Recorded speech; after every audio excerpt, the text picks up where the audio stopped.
Most survey instruments have some type of probe attached by cable to a main instrument. Some are called smart instruments, in that the probes can be changed to fit the situation, while others are specific to certain types of radiation. Many of these instruments have speakers which provide the technician's audio indications of the presence of radioactive materials. There will be some clicking in a clean area due to natural background radiation. When the instruments find radioactive materials, the clicking can and will speed up. Do not become alarmed at rapid clicking. Many of these instruments are sensitive, and the actual amount of material may be very small, thus posing no significant danger to anyone. Recall the alpha particle?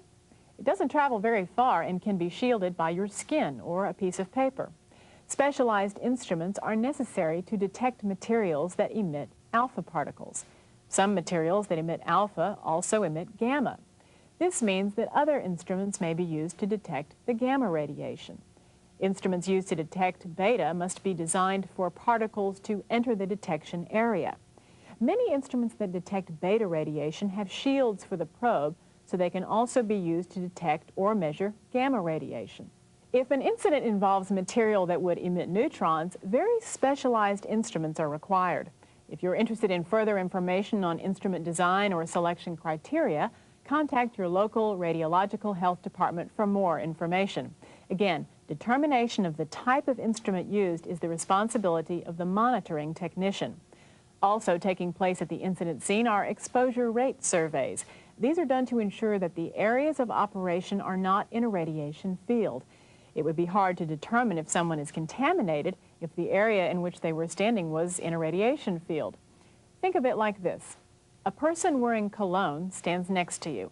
They are also holding a bowl of liquid which contains that same cologne. You can't really tell whether you're smelling the cologne in the bowl or on the person. That is why an area survey for exposure will be performed. In areas where the radiation levels are elevated, swipes and smears of equipment may be taken, removed to an area where the surrounding radiation levels are normal, and measured to detect any contamination that may be present. Other instruments you may see are dosimeters. These are instruments that you wear on your torso so that the amount of radiation you are or aren't exposed to can be measured.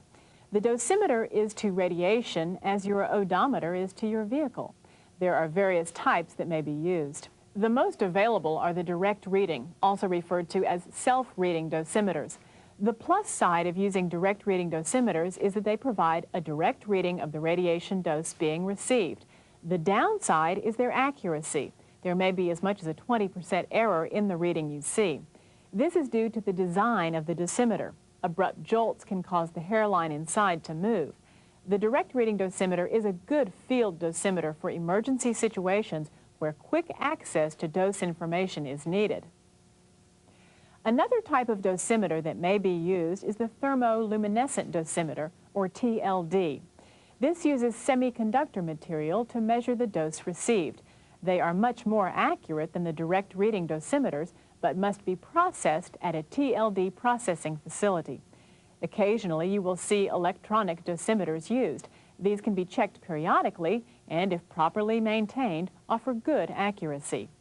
If you remain at the incident scene and are not offered a dosimeter, it's recommended that you request one. Even though the area in which you are located should be at normal levels, the use of a dosimeter is simply good practice.